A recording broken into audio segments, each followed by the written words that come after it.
Hello everyone.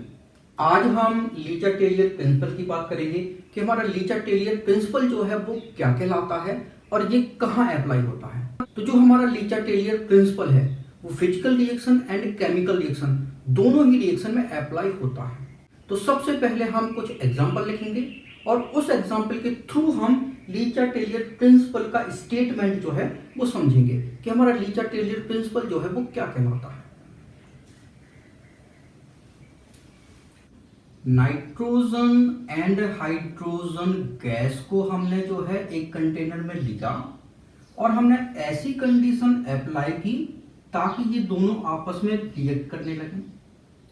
तो दोनों के रिएक्शन से जो है वो अमोनिया का फॉर्मेशन स्टार्ट हो गया।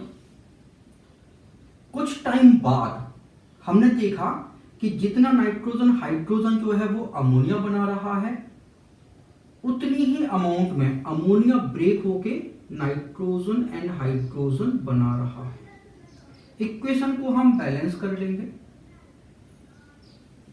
तो ऐसी कंडीशन जहां पे रिएक्टेंट जो है वो प्रोडक्ट में कन्वर्ट हो रहा हो और प्रोडक्ट जो है साइमल्टेनियसली रिएक्टेंट में कन्वर्ट हो रहा हो, तो इसको हम इक्विलिब्रियम कंडीशन बोलते हैं। तो इक्विलिब्रियम कंडीशन में होता क्या है कि जितने अमाउंट में रिएक्टेंट जो है मिलके प्रोडक्ट बनाते हैं सेम अमाउंट में प्रोडक्ट डिकम्पोज होके रिएक्टेंट बनाता है। तो इसका मतलब ये है कि जब इक्विलिब्रियम जो है वो स्टेबलाइज हो गया तो यहां पे क्या होगा, स्पीशीज के कॉन्सेंट्रेशन जो है फिक्स हो गए। यहां पे रिएक्शन टेम्परेचर जो है वो फिक्स हो गया। यहां पे अगर प्रेशर अप्लाई हो रहा है तो हमारा प्रेशर फिक्स हो गया। प्रेशर और वॉल्यूम जो है वो कोरिलेट करता है, मतलब अगर आपने प्रेशर हाई किया तो वॉल्यूम जो है वो डिक्रीज हो जाएगा, प्रेशर को लो करोगे तो वॉल्यूम जो है वो इंक्रीज होगा। तो हमारे ये टर्म फिक्स हो जाते हैं जब रिएक्शन का इक्विलिब्रियम जो है वो स्टेबलाइज हो जाता है। तो अगर इक्विलिब्रियम बन गया इसका मतलब है कॉन्सेंट्रेशन फिक्स हो गया, टेम्परेचर फिक्स हो गया, प्रेशर फिक्स हो गया, वॉल्यूम फिक्स हो गया। तो इक्विलिब्रियम में होता क्या है, जो हमारे रिएक्टेंट हैं और जो हमारे प्रोडक्ट हैं उनमें बेशुमार प्यार जो है वो पनपने लगता है। चीजों का आदान प्रदान जो है वो साइमल्टेनियसली होने लगता है। जितने अमाउंट में रिएक्टेंट मिलके प्रोडक्ट बनाते हैं सेम अमाउंट में प्रोडक्ट जो है डिकम्पोज होकर रिएक्टेंट बनाता है। तो इन दोनों में भरपूर प्यार जो है वो उत्पन्न हो जाता है, जिस कारण इनके संबंध जो है बहुत मधुर हो जाते हैं। अगर आप चाहते हो कि इनके संबंध जो है उनमें दरार पैदा की जाए तो आपको क्या करना होगा, आपको ये जो टर्म है इनमें छेड़छाड़ करनी होगी। इनमें से आपने किसी भी टर्म में छेड़छाड़ कर दी तो इनके संबंधों में जो है वो दरार आ जाएगी।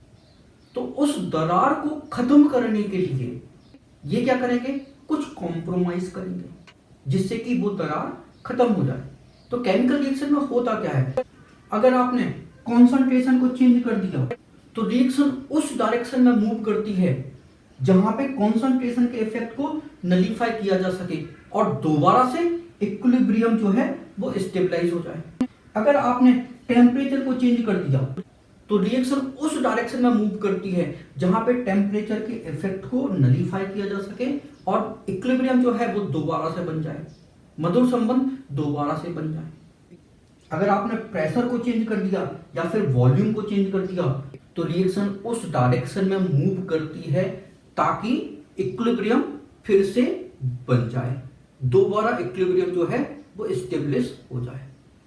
तो हमारे लीचा टेलियर का प्रिंसिपल भी यही है कि किसी भी रिएक्शन के इक्विलिब्रियम पॉइंट पे अगर आप उसके कॉन्सेंट्रेशन को, टेम्परेचर को, प्रेशर, वॉल्यूम को चेंज करते हो तो रिएक्शन उस डायरेक्शन में मूव करती है जहां पे उस इफेक्ट को नलीफाई किया जा सके और इक्विलिब्रियम जो है वो दोबारा से बन जाए। इसी को हम लीचा टेलियर प्रिंसिपल बोलते हैं। तो इसका स्टेटमेंट जो है वो क्या होगा If a system under equilibrium be subjected to a change in temperature, pressure or concentration, then the equilibrium shifts itself in such a way so as to undo or neutralize the effect of the change. तो आइए one by one जो है हम इन change की detail में study करेंगे। इसके बाद हमारा पहला फैक्टर है चेंज इन कॉन्सेंट्रेशन। अगर हम किसी भी केमिकल रिएक्शन या फिजिकल रिएक्शन में पार्टिसिपेट कर रहे कंपोनेंट के कॉन्सेंट्रेशन को चेंज कर दें तो निश्चित तौर पे उनके बीच बना जो इक्विलिब्रियम है वो डिस्टर्ब हो जाएगा। तो फिर रिएक्शन उस डायरेक्शन में मूव करेगी ताकि इक्विलिब्रियम जो है वो दोबारा से स्थापित हो सके, इक्विलिब्रियम दोबारा से बन जाए। हम एग्जांपल देखते हैं।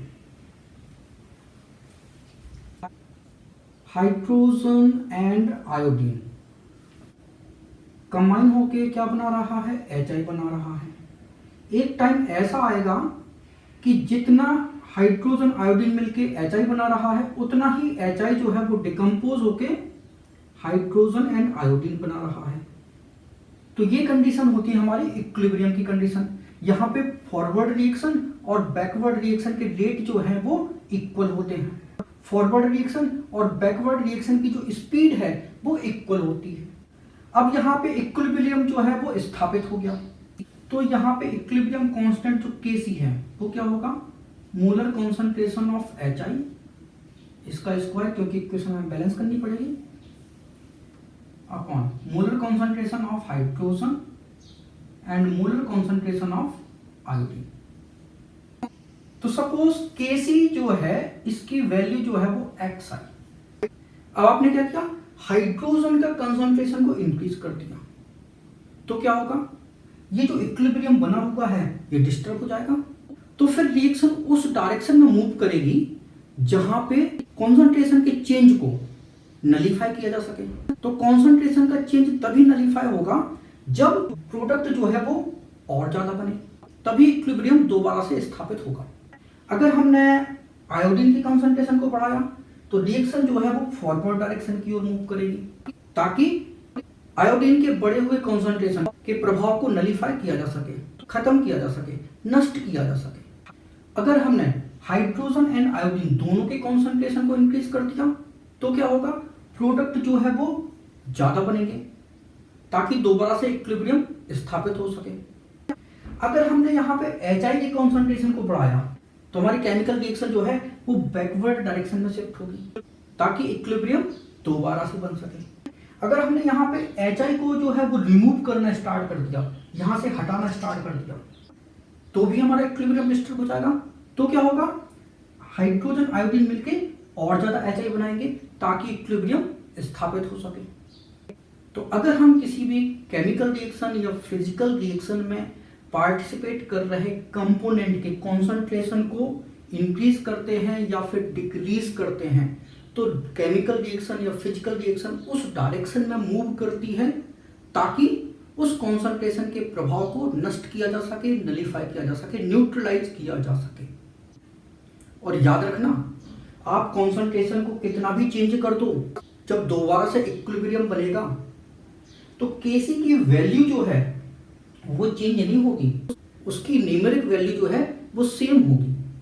आप चाहे कितना भी हाइड्रोजन ऐड कर दो, जैसे इक्विलिब्रियम दोबारा से बनेगा Kc की वैल्यू जो है वही आएगी। तो कॉन्सेंट्रेशन चेंज होने पे इक्विलिब्रियम कांस्टेंट की न्यूमेरिक वैल्यू जो है वो चेंज कतई नहीं होती, कभी नहीं होगी, ये याद रखना। Kc की न्यूमेरिक वैल्यू हमेशा x ही आएगी। तो अब हम इस स्टेटमेंट को जो है वो नोट कर लेंगे। The increase in concentration of any of the reactants shift the equilibrium towards forward direction. The increase of the concentration of any of the product shift the equilibrium towards backward direction. अगर आप reactant के concentration को increase करोगे तो reaction forward direction में shift होगी ताकि दोबारा से इक्विलिब्रियम स्थापित हो सके। अगर आप प्रोडक्ट की कॉन्सेंट्रेशन को इंक्रीज करते हो तो रिएक्शन जो है वो बैकवर्ड डायरेक्शन में शिफ्ट होगी ताकि इक्विलिब्रियम दोबारा से स्थापित हो सके। इसके बाद हमारा सेकंड चेंज आएगा, इफेक्ट ऑफ प्रेशर और वॉल्यूम चेंज। तो प्रेशर का इफेक्ट या वॉल्यूम का इफेक्ट तभी अप्लाई होता है जब हमारे रिएक्टेंट और उनसे बनने वाले प्रोडक्ट दोनों ही गैसियस स्टेट में हों, तभी प्रेशर का इफेक्ट पड़ेगा, नहीं तो नहीं पड़ेगा।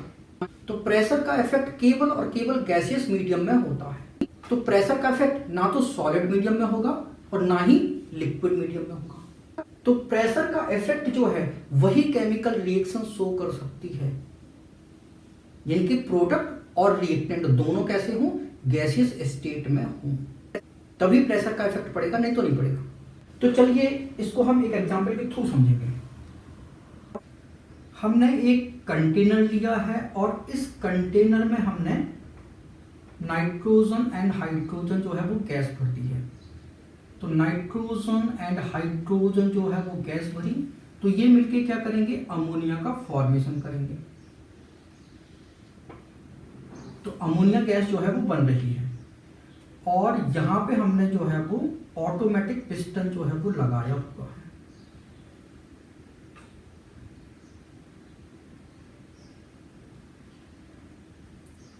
अब यहां पे इक्विलिब्रियम जो है इस कंटेनर में बन गया। अब हम क्या करेंगे, प्रेशर को करेंगे हाई। तो प्रेशर को हाई करने के लिए हमें क्या करना होगा, पिस्टन को जो है नीचे की तरफ पुश करना होगा। तो भैया पिस्टन को हमने नीचे की तरफ जो है वो पुश कर दिया। तो यहां पे प्रेशर हमने कर दिया हाई। प्रेशर हाई हुआ, इसका मतलब वॉल्यूम क्या हो गया, लो हो गया। तो प्रेशर और वॉल्यूम जो है वो आपस में रिलेट करते हैं। अगर आप कंटेनर के प्रेशर को हाई कर दोगे तो वॉल्यूम जो है वो कम हो जाएगा। अब यहां पे दोबारा से इक्विलिब्रियम जो है वो स्टेब्लिश होगा। तो हमारी जो केमिकल रिएक्शन है ये उस डायरेक्शन में मूव करेगी जहां पे नंबर ऑफ मोल्स जो है वो कम हो। तो देखो जरा, हमने इस रिएक्शन के प्रेशर को कर दिया हाई। तो यहां पे नंबर ऑफ मोल्स की अगर हम बात करें तो देखो यहां पे रिएक्टेंट के 4 मोल हैं और यहां पे प्रोडक्ट के 2 मोल हैं। तो दोबारा से इक्विलिब्रियम बनेगा, इसका मतलब है रिएक्टेंट जो है वो प्रोडक्ट में कन्वर्ट होगा और हमारी रिएक्शन जो है फॉरवर्ड डायरेक्शन में मूव करेगी जब आप प्रेशर को हाई करोगे। फॉरवर्ड डायरेक्शन मतलब राइट साइड में मूव करेगी। तो भाई हम ऐसे खड़े हैं, ये हमारा राइट हैंड है और ये हमारा लेफ्ट हैंड है। तो राइट हैंड पे रिएक्शन जो है वो मूव करेगी, मतलब फॉरवर्ड डायरेक्शन में रिएक्शन जो है वो मूव करेगी।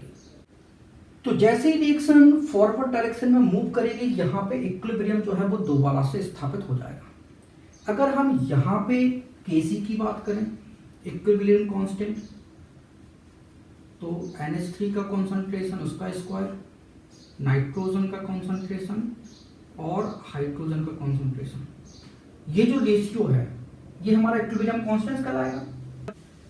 जब इस जगह इक्विलिब्रियम स्थापित हो जाएगा तो यहां भी इक्विलिब्रियम कांस्टेंट Kc जो है वो इक्वल होगा concentration of ammonia square, concentration of nitrogen, concentration of hydrogen cube. तो Kc की वैल्यू जो है, न्यूमेरिक वैल्यू, वो चेंज नहीं होती, ये याद रखना।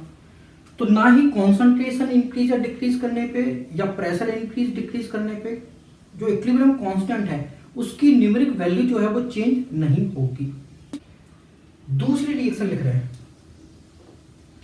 हाइड्रोजन प्लस आयोडीन से बना HI, ये इक्विलिब्रियम में है, इक्वेशन को बैलेंस कर लिया।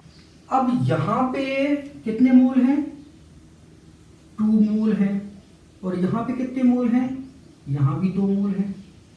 तो यहां पे रिएक्टेंट गैस में है और प्रोडक्ट भी गैस में है, ये भी सब गैस में ही है, ठीक है ना। तभी तो यहाँ पे प्रेशर इफेक्ट जो है वो अप्लाई हो रहा है। तो यहाँ पे मान लीजिए हमने हाइड्रोजन एंड आयोडीन भरा तो HI का फॉर्मेशन हुआ और एक टाइम ऐसा आया कि यहाँ पे इक्विलिब्रियम जो है वो स्टेब्लिश हो गया। अब हमने प्रेशर को हाई किया, प्रेशर को हमने हाई कर दिया, तो क्या होगा, रिएक्शन किस डायरेक्शन में मूव करेगी, जहां पे मोल्स जो है कम हो, लेकिन यहाँ पे तो reactant side and product side number of moles कैसे हैं, इक्वल हैं।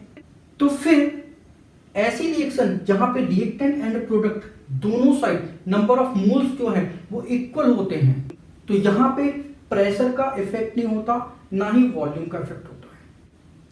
एक रिएक्शन और लिख ले रहे हैं, PCl5, इसको हम हीट करेंगे तो ये PCl3 और क्लोरीन में जो है वो डिकम्पोज होगा। यहाँ पे ये गैस में है, ये गैस में है और ये गैस में है। इस तरफ 1 मोल है और इस तरफ कितने मोल है, 2 मोल है। ये नंबर ऑफ मोल हमें कब लिखना है, जब रिएक्शन बैलेंस्ड हो। तो यहाँ पे अगर हम प्रेशर को हाई कर दें तो क्या होगा, रिएक्शन उस डायरेक्शन में मूव करेगी जहां पे चेंज ऑफ प्रेशर के इफेक्ट को न्यूट्रलाइज किया जा सके। तो रिएक्शन उस डायरेक्शन में मूव होगी जहां पे नंबर ऑफ मोल्स कम है, तो यहाँ पे नंबर ऑफ मोल्स कम है, यहाँ पे नंबर ऑफ मोल्स ज्यादा है, मतलब रिएक्शन जो है वो बैकवर्ड डायरेक्शन में मूव करेगी, रिएक्शन जो है वो लेफ्ट डायरेक्शन में मूव करेगी। मतलब प्रोडक्ट से रिएक्टेंट का फॉर्मेशन होगा ताकि इक्विलिब्रियम जो है वो दोबारा से स्टेब्लिश किया जा सके।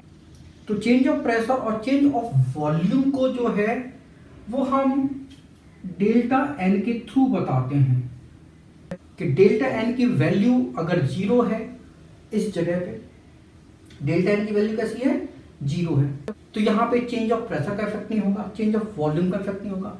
अगर डेल्टा एन की वैल्यू जो है वो कैसी है, पॉजिटिव है, तो डेल्टा एन की वैल्यू पॉजिटिव कब होगी, तो डेल्टा एन क्या होता है, NP माइनस NR। तो प्रोडक्ट के कितने मोल हैं, यहां पे 2 मोल है, रिएक्टेंट के 1 मोल है, तो टोटल कितना हो गया 1, तो डेल्टा एन कितना हो गया प्लस, पॉजिटिव हो गया ना डेल्टा एन। तो अगर डेल्टा एन की वैल्यू पॉजिटिव आती है तो रिएक्शन जो है वो बैकवर्ड डायरेक्शन में मूव होगी, तभी आपका इक्विलिब्रियम जो है वो स्टेब्लिश होगा, नहीं तो नहीं हो पाएगा। अगर डेल्टा एन की वैल्यू नेगेटिव आती है तो डेल्टा एन नेगेटिव कब आएगा, NP माइनस NR, ये तो हमारा डेल्टा एन कहलाता है। तो इस जगह देख लो नाइट्रोजन हाइड्रोजन में, यहाँ पे प्रोडक्ट के 2 मोल है, रिएक्टेंट के 4 मोल है, तो प्रोडक्ट के 2 मोल रिएक्टेंट के 4 मोल, तो डेल्टा एन -2 हो गया। तो अगर डेल्टा एन की वैल्यू नेगेटिव आती है तो रिएक्शन जो है वो फॉरवर्ड डायरेक्शन में शिफ्ट होगी, राइट डायरेक्शन में शिफ्ट होगी, तभी इक्विलिब्रियम जो है वो दोबारा से स्टेब्लिश होगा। तो ये हमारे चेंज ऑफ प्रेशर और वॉल्यूम का इफेक्ट हो गया। तो बस आपको डायरेक्ट एक ही चीज याद रखनी है, अगर आप प्रेशर इंक्रीज करोगे तो रिएक्शन उस डायरेक्शन में मूव करेगी जहां पे नंबर ऑफ मोल्स जो हैं वो कम होंगे। बस ये की पॉइंट है, आप पकड़ के रखो। इसके बाद हमारा थर्ड फैक्टर होगा इफेक्ट ऑफ टेम्परेचर।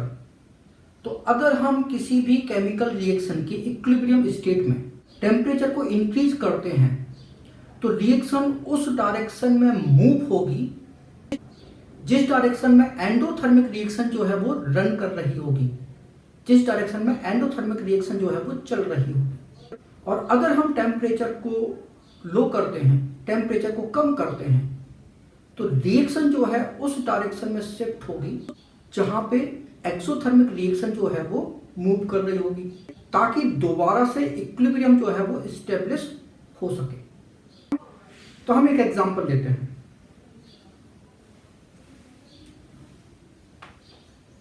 ये हमारा है नाइट्रोजन, ये हाइड्रोजन,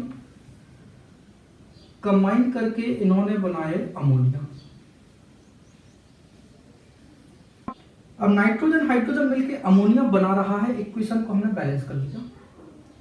अब यहाँ पे 2 रिएक्टेंट है, 1 प्रोडक्ट है। जब ऐसी रिएक्शन होती है जहां पे 2 रिएक्टेंट मिलके एक प्रोडक्ट का फॉर्मेशन कर रहे हों, तो ऐसी रिएक्शन हमारी एक्सोथर्मिक रिएक्शन होगी। मतलब कॉम्बिनेशन रिएक्शन जो है वो कैसी होती है, एक्सोथर्मिक नेचर की होती है। और अगर ऐसा हो कि एक रिएक्टेंट से 2 प्रोडक्ट बने तो ऐसी रिएक्शन हमारी एंडोथर्मिक रिएक्शन होगी। तो अगर हमने टेम्परेचर को हाई किया तो एंडोथर्मिक रिएक्शन के लिए टेम्परेचर हाई जो है वो फेवरेबल होता है। तो मतलब अमोनिया से नाइट्रोजन हाइड्रोजन का फॉर्मेशन होने लगेगा ताकि दोबारा से इक्विलिब्रियम जो है स्टेब्लिश हो जाए। अगर हमने टेम्परेचर को कम कर दिया तो क्या होगा, रिएक्शन जो है वो एक्सोथर्मिक रिएक्शन की ओर शिफ्ट होगी, मतलब अमोनिया का फॉर्मेशन इंक्रीज हो जाएगा ताकि इक्विलिब्रियम दोबारा से स्टेब्लिश हो जाए। तो कोई भी केमिकल रिएक्शन जो होती है उसके इक्विलिब्रियम स्टेट में टेम्परेचर जो है वो कांस्टेंट रहता है। अगर आप टेम्परेचर को इंक्रीज करोगे तो इक्विलिब्रियम जो है वो डिस्टर्ब हो जाएगा। इक्विलिब्रियम डिस्टर्ब होगा तो पुनः इक्विलिब्रियम स्टेब्लिश होने के लिए रिएक्शन जो है उस डायरेक्शन में मूव करेगी जहां पे टेम्परेचर के इफेक्ट को न्यूट्रलाइज किया जा सके। तो टेम्परेचर अगर हाई है तो ये एंडोथर्मिक रिएक्शन को फेवर करती है, अगर टेम्परेचर लो है तो वो एक्सोथर्मिक रिएक्शन को फेवर करेगी। और यहां पे एक और इंपॉर्टेंट पॉइंट, नाइट्रोजन हाइड्रोजन मिलकर अमोनिया बनाया तो इस जगह पे इक्विलिब्रियम कांस्टेंट Kc की वैल्यू सपोज x है। हमने टेम्परेचर को हाई कर दिया, टेम्परेचर हाई हुआ मतलब अमोनिया जो है वो डिकम्पोज होकर नाइट्रोजन हाइड्रोजन बनाएगा ताकि दोबारा से इक्विलिब्रियम जो है वो स्टेब्लिश हो पाए। जब दोबारा इक्विलिब्रियम स्टेब्लिश हुआ तो वहां पे जो इक्विलिब्रियम कांस्टेंट Kc की वैल्यू जो है वो x के इक्वल नहीं होगी, वो चेंज होगी। तो इक्विलिब्रियम कांस्टेंट जो है वो टेम्परेचर पे डिपेंडेंट होता है। टेम्परेचर को इंक्रीज करो या डिक्रीज करो तो इक्विलिब्रियम कांस्टेंट की वैल्यू जो है वो चेंज हो जाती है। केवल और केवल टेम्परेचर के कारण इक्विलिब्रियम कांस्टेंट की वैल्यू जो है वो चेंज होती है, ये याद रखना। आप कॉन्सेंट्रेशन को चेंज करोगे इक्विलिब्रियम कांस्टेंट चेंज नहीं होगा, आप प्रेशर को चेंज करोगे इक्विलिब्रियम कांस्टेंट की वैल्यू चेंज नहीं होगी, आप कैटलिस्ट यूज करोगे इक्विलिब्रियम कांस्टेंट जो है वो चेंज नहीं होगा। इक्विलिब्रियम कांस्टेंट कब चेंज होता है, जब हम टेम्परेचर में छेड़छाड़ करते हैं, तभी हमारा इक्विलिब्रियम कांस्टेंट जो है वो चेंज होता है। अब हम दूसरा एग्जांपल ले लेंगे, PCl5, इसको हम हीट करेंगे तो ये डिकम्पोज होके PCl3 बनाएगा और Cl2 बनाएगा। तो ये डिकम्पोजिशन रिएक्शन है, तो डिकम्पोजिशन रिएक्शन जो है वो हमेशा एंडोथर्मिक नेचर की होती है, ये याद रखना। और चूंकि ये कॉम्बिनेशन रिएक्शन है, दो रिएक्टेंट मिलके एक प्रोडक्ट बना रहे हैं, तो ये रिएक्शन जो है वो कैसी होगी, एक्सोथर्मिक रिएक्शन होगी। होगी कि नहीं होगी। अब चूंकि यहां पे इक्विलिब्रियम स्टेब्लिश हो चुका है, मतलब यहां पे टेम्परेचर जो है वो फिक्स है। अब सपोज आप टेम्परेचर जो है वो इंक्रीज करोगे, टेम्परेचर को आपने क्या कर दिया, इंक्रीज कर दिया, तो रिएक्शन किस डायरेक्शन में मूव करेगी, तो हाई टेम्परेचर जो है वो एंडोथर्मिक रिएक्शन के लिए फेवरेबल होता है। तो एंडोथर्मिक रिएक्शन हमारी कैसी है, ये फॉरवर्ड डायरेक्शन वाली है, तो मतलब रिएक्टेंट से प्रोडक्ट जो है वो ज्यादा बनेंगे। अगर आप टेम्परेचर को कम करते हो तो क्या होगा, लो टेम्परेचर जो है वो एक्सोथर्मिक रिएक्शन के लिए फेवरेबल होता है, और एक्सोथर्मिक हमारी रिएक्शन ये है। तो इसका मतलब है प्रोडक्ट से जो है वो रिएक्टेंट ज्यादा बनेंगे, तभी इक्विलिब्रियम जो है वो दोबारा से स्टेब्लिश होगा। और दोनों ही जगह Kc की वैल्यू जो है वो कैसी होगी, अलग अलग आएंगी। तो इक्विलिब्रियम कांस्टेंट जो है किस पे डिपेंडेंट होता है, केवल और केवल टेम्परेचर पे डिपेंडेंट होता है, और वो किसी भी फैक्टर पे डिपेंडेंट नहीं होता, केवल और केवल टेम्परेचर पे डिपेंडेंट होता है। इसके बाद हमको ये पता लगाना है कि हमारी एक्सोथर्मिक रिएक्शन क्या होगी और एंडोथर्मिक रिएक्शन क्या होती है। तो एक्सोथर्मिक रिएक्शन की हम बात करेंगे तो जितनी भी हमारी केमिकल कॉम्बिनेशन रिएक्शन होती हैं, तो कॉम्बिनेशन रिएक्शन जो है वो एक्सोथर्मिक नेचर की होती है, जैसे कि C+O2 CO2, sulphur plus oxygen SO2, hydrogen plus oxygen H2। तो जितने भी हमारे कॉम्बिनेशन रिएक्शन होती हैं वो सारी की सारी जो है वो एक्सोथर्मिक रिएक्शन होती है। और एक्सोथर्मिक रिएक्शन के लिए डेल्टा H जो है एंथैल्पी चेंज, वो कैसा होता है, वो हमेशा नेगेटिव होता है। मतलब यहां पे एनर्जी जो है वो रिलीज होती है। तो केमिकल कॉम्बिनेशन की 99% रिएक्शन जो है वो कैसी होती है, एक्सोथर्मिक रिएक्शन होती है। कुछ एक्सेप्शनल केस भी हैं। तो एक्सेप्शनल केस देख लो,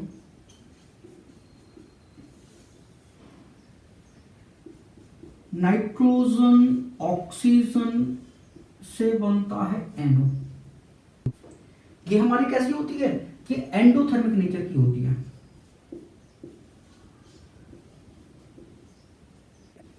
हाइड्रोजन आयोडीन के कॉम्बिनेशन से HI, ये भी एंडोथर्मिक होता है।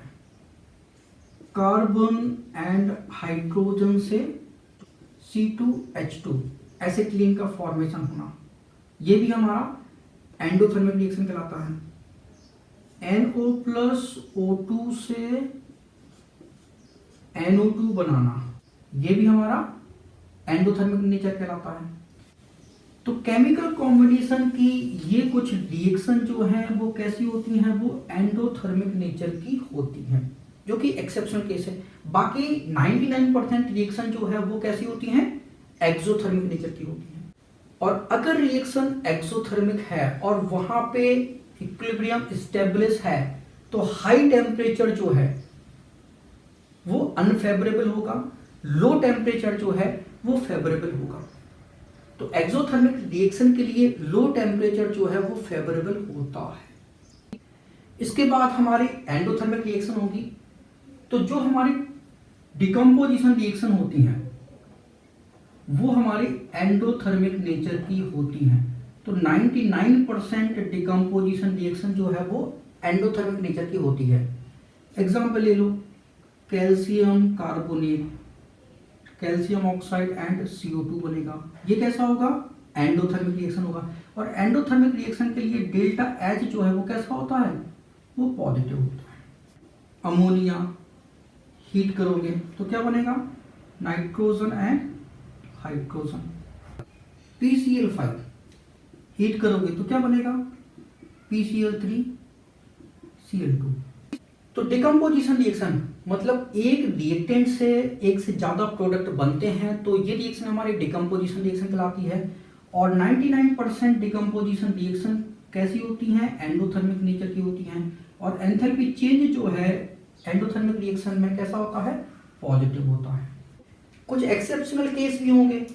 तो जो हमारे एक्सोथर्मिक रिएक्शन के एक्सेप्शनल केस हैं वही हमारे एंडोथर्मिक रिएक्शन के एक्सेप्शनल केस होंगे। जैसे हमारा NO है, इसको आप हीट करोगे तो ये नाइट्रोजन ऑक्सीजन में डिकम्पोज होगा। तो ये रिएक्शन हमारी कैसी होगी, ये रिएक्शन हमारी एक्सोथर्मिक होगी। ठीक है ना। तो ये एक्सेप्शनल केस है। एसिटिलीन C2H2 हीट करोगे तो कार्बन एंड हाइड्रोजन कैसी होगी, एक्सोथर्मिक रिएक्शन होगी। तो जो एक्सेप्शनल एक्सोथर्मिक रिएक्शन के थे वही एंडोथर्मिक रिएक्शन के भी एक्सेप्शनल केस होंगे। अगर फॉरवर्ड रिएक्शन एंडोथर्मिक नेचर की है तो रिवर्स रिएक्शन जो है वो एक्सोथर्मिक नेचर की होगी, ये तय है। तो अब आप समझ गए कि कौन सी रिएक्शन हमारी एक्सोथर्मिक होगी और कौन सी रिएक्शन हमारी एंडोथर्मिक होगी। इसके बाद हमारा फोर्थ फैक्टर है इफेक्ट ऑफ कैटालिस्ट। तो किसी भी केमिकल रिएक्शन के इक्विलिब्रियम पॉइंट पे कैटालिस्ट का कोई इफेक्ट नहीं पड़ता। हम एक एग्जांपल देखेंगे। ये हमारा नाइट्रोजन है और ये हाइड्रोजन है। ये दोनों कंबाइन होकर क्या कर रहे हैं, अमोनिया का फॉर्मेशन कर रहे हैं। तो ये नाइट्रोजन हाइड्रोजन मिलकर अमोनिया बना रहे हैं, लेकिन यहाँ पे रिएक्शन रेट जो है बहुत स्लो है। अमोनिया के फॉर्मेशन की स्पीड जो है बहुत स्लो है। अगर हम यहाँ पे एक कैटालिस्ट यूज करें आयरन, तो इसका काम क्या है, ये अमोनिया के फॉर्मेशन की स्पीड को बढ़ा देगा। मतलब अमोनिया का फॉर्मेशन जो है वो तेज गति से होगा, तीव्र गति से होगा। एक टाइम ऐसा आएगा कि यहां पे इक्विलिब्रियम जो है वो एस्टेब्लिश होगा। तो ये इक्विलिब्रियम जो है बन गया। अब इस इक्विलिब्रियम पॉइंट पे इस कैटालिस्ट का कोई इफेक्ट नहीं होगा। जिस रेट से रिएक्शन चल रही है, दोनों फॉरवर्ड और बैकवर्ड रिएक्शन उसी रेट से रन करेंगी, उसी रेट से चलेंगी। तो यहां पे जो इक्विलिब्रियम कांस्टेंट है Kc। इसकी न्यूमेरिक वैल्यू जो है वो चेंज नहीं होती। Kc की न्यूमेरिक वैल्यू केवल और केवल तभी चेंज होती है जब हम टेम्परेचर को चेंज करते हैं। टेम्परेचर के चेंज होने पे ही हमारा इक्विलिब्रियम कांस्टेंट उसकी न्यूमेरिक वैल्यू चेंज होती है। बाकी आप कॉन्सेंट्रेशन को चेंज करें, प्रेशर को चेंज करें, वॉल्यूम को चेंज करें, कैटालिस्ट का यूज करें, हमारे इक्विलिब्रियम कांस्टेंट की वैल्यू पे कोई इफेक्ट नहीं पड़ता। इसके बाद हमारा फिफ्थ फैक्टर है इफेक्ट ऑफ इनर्ट गैसेस। तो अगर किसी केमिकल रिएक्शन के इक्विलिब्रियम पॉइंट पे हम इनर्ट गैस को इंट्रोड्यूस करा दें तो इस इनर्ट गैस का उसके इक्विलिब्रियम पे क्या इफेक्ट होगा। तो इनर्ट गैस का एडिशन जो है वो दो कंडीशन पे डिपेंडेंट है।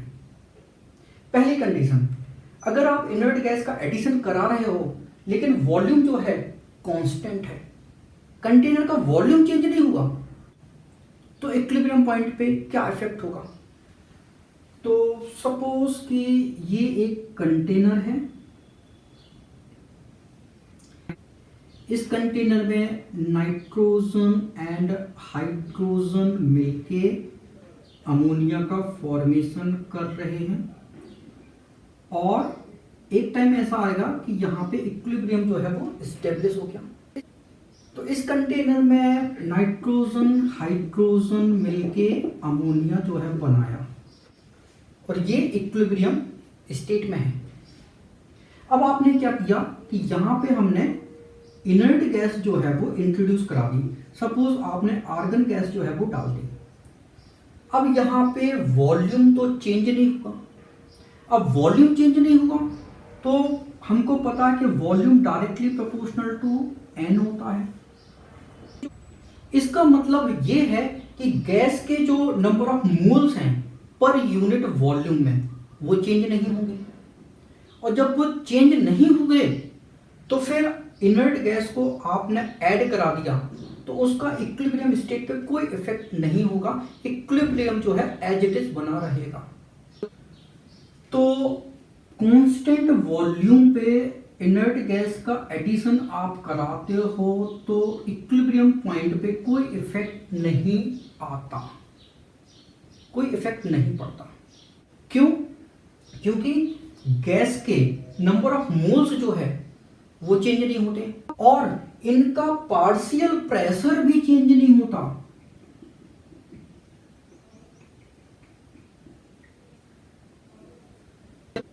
तो जब पार्शियल प्रेशर चेंज नहीं हुआ, गैस के नंबर ऑफ मोल्स चेंज नहीं हुए, तो फिर इक्विलिब्रियम पॉइंट जो है वो एज इट इज बना रहेगा, वहां पे कोई इफेक्ट नहीं होगा। आप इनर्ट गैस कितनी भी ऐड करा दो, इक्विलिब्रियम पॉइंट अपनी स्थिति से टच से मस नहीं होगा, वो एज इट इज जो है वो बना रहेगा।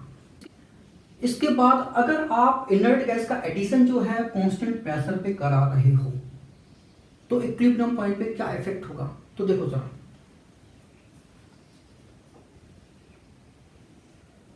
ये कंटेनर है, यहां पे नाइट्रोजन हाइड्रोजन मिलके अमोनिया का फॉर्मेशन कर रहे हैं और इक्विलिब्रियम जो है वो स्टेब्लिश हो गया।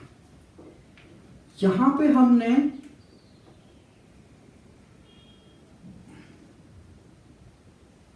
पिस्टन लगाया हुआ है जो कि ऑटोमेटिक है। अभी वॉल्यूम जो है वो इतना है, ठीक है।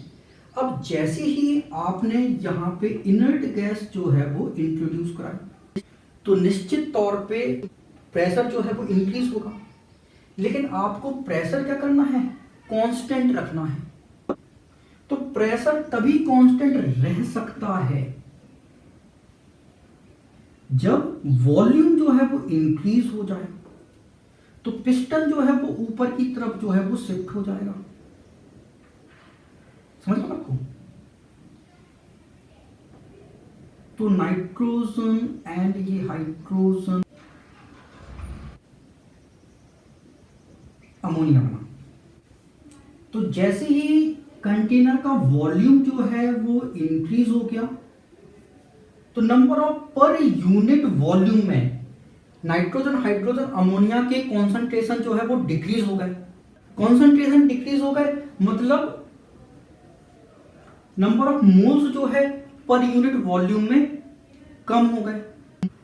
तो इसको काउंटर बैलेंस करने के लिए रिएक्शन उस डायरेक्शन में शिफ्ट होगी जहां पे नंबर ऑफ मोल्स इंक्रीज हो रहे होंगे। तो देखो भाई, रिएक्टेंट साइड 4 मोल है और प्रोडक्ट साइड केवल 2 ही मोल है। तो नंबर ऑफ मोल्स किस डायरेक्शन में इंक्रीज हो रहे हैं? बैकवर्ड डायरेक्शन में। मतलब कि अमोनिया का डिकम्पोजिशन जो है वो बढ़ जाएगा। इसका सिंपल सा रीजन ये है कि जैसे ही कंटेनर का वॉल्यूम बढ़ा तो अंदर का पार्शियल प्रेशर जो है वो कम हो जाएगा, और चूंकि हमें प्रेशर कांस्टेंट रखना है तो हमें गैस के मोल्स जो है वो बढ़ाने पड़ेंगे ताकि कंटेनर के अंदर का प्रेशर जो है वो कांस्टेंट रहे। और ये तभी हो सकता है जब अमोनिया का डिकम्पोजिशन जो है वो बढ़ जाए। इसी कारण अमोनिया डिकम्पोज होके नाइट्रोजन एंड हाइड्रोजन बना रहे हैं, जिस कारण नंबर ऑफ मोल्स जो है वो गैस के बढ़ रहे हैं। इसके बाद ये हमारा चार्ट है। यहाँ पे हमने टाइप ऑफ रिएक्शन लिखा, यहाँ पे effect of addition of inert gas है। तो अगर डेल्टा एन की वैल्यू 0 है तो ऐसी रिएक्शन जहां पे डेल्टा एन की वैल्यू 0 है तो ये रिएक्शन हम लिख देते हैं H2 प्लस I2 से HI बना। यहां पे डेल्टा एन की वैल्यू जो है वो 0 है। तो आप इस कंटेनर में इनर्ट गैस को ऐड कराओगे कांस्टेंट वॉल्यूम पे, तो क्या होगा? इक्विलिब्रियम जो है वो अफेक्ट नहीं होगा। कांस्टेंट प्रेशर पे अगर आपने इनर्ट गैस को ऐड कराया तो भी इक्विलिब्रियम पे कोई इफेक्ट नहीं होगा। इक्विलिब्रियम जो है एज इट इज बना रहेगा। ऐसी रिएक्शन जहां पे डेल्टा एन जो है वो पॉजिटिव है, मतलब प्रोडक्ट के ज्यादा मोल बन रहे हैं, तो रिएक्शन लिख लेते हैं अमोनिया डिकम्पोज हो रहा है नाइट्रोजन एंड 3H2 में। तो डेल्टा एन यहाँ पे कितना है? NP माइनस NR, मतलब 4 माइनस 2 कितना आ जाएगा? 2 आ जाएगा। तो डेल्टा एन की वैल्यू इस रिएक्शन में कितनी है? +2 है। और इस रिएक्शन के कंटेनर में आपने इनर्ट गैस का एडिशन कराया। अगर कांस्टेंट वॉल्यूम पे एडिशन करा रहे हो तो इक्विलिब्रियम में कोई इफेक्ट नहीं आएगा, क्योंकि नंबर ऑफ मोल्स जो है वो चेंज नहीं हो रहे, उनके पार्शियल प्रेशर चेंज नहीं हो रहे, तो इक्विलिब्रियम जो है एज इट इज बना रहेगा। लेकिन अगर आपने कांस्टेंट प्रेशर पे इनर्ट गैस का एडिशन कराया, तो कांस्टेंट प्रेशर पे आप इनर्ट गैस का एडिशन करा रहे हो, मतलब कंटेनर का वॉल्यूम जो है वो बढ़ जाएगा। वॉल्यूम बढ़ जाएगा तो पर यूनिट वॉल्यूम में ये जो कंपोनेंट हैं इनकी कॉन्सेंट्रेशन क्या हो जाएंगे? डिक्रीज हो जाएंगे। नंबर ऑफ मोल्स जो है पर यूनिट वॉल्यूम में डिक्रीज हो जाएंगे। तो इसको काउंटर बैलेंस करने के लिए रिएक्शन उस डायरेक्शन में शिफ्ट होगी जहां पे नंबर ऑफ मोल्स इंक्रीज हो रहे होंगे।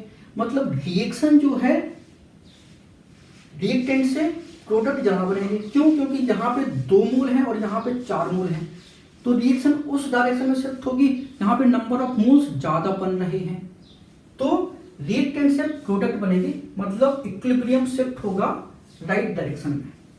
अगर डेल्टा एन जो है वो नेगेटिव है, PCl3Cl2 के कॉम्बिनेशन से जो है वो PCl5 बना, तो यहाँ पे 1 मोल है और यहाँ पे 2 मोल है, तो डेल्टा एन जो है वो -1 आएगा। डेल्टा एन क्या होता है? प्रोडक्ट के मोल माइनस रिएक्टेंट के मोल। तो प्रोडक्ट के मोल कितने हैं? 1 और रिएक्टेंट के मोल 2 है, तो ये -1 आएगा। ठीक है ना? तो अगर आप इस कंटेनर में कांस्टेंट वॉल्यूम पे इनर्ट गैस का एडिशन करा रहे हो तो इक्विलिब्रियम पे कोई इफेक्ट नहीं आएगा।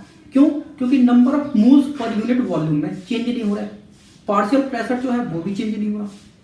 लेकिन अगर आपने कांस्टेंट प्रेशर पे इनर्ट गैस का एडिशन कराया तो रिएक्शन उस डायरेक्शन में मूव करेगी जहां पे नंबर ऑफ मोल्स बढ़ रहे होंगे। मतलब नंबर ऑफ मोल्स कहां बढ़ रहे हैं? Reactant side number of moles ज्यादा है, तो प्रोडक्ट से रिएक्टेंट का फॉर्मेशन स्टार्ट हो जाएगा। तभी तो हमारा इक्विलिब्रियम जो है वो दोबारा से एस्टैब्लिश होगा।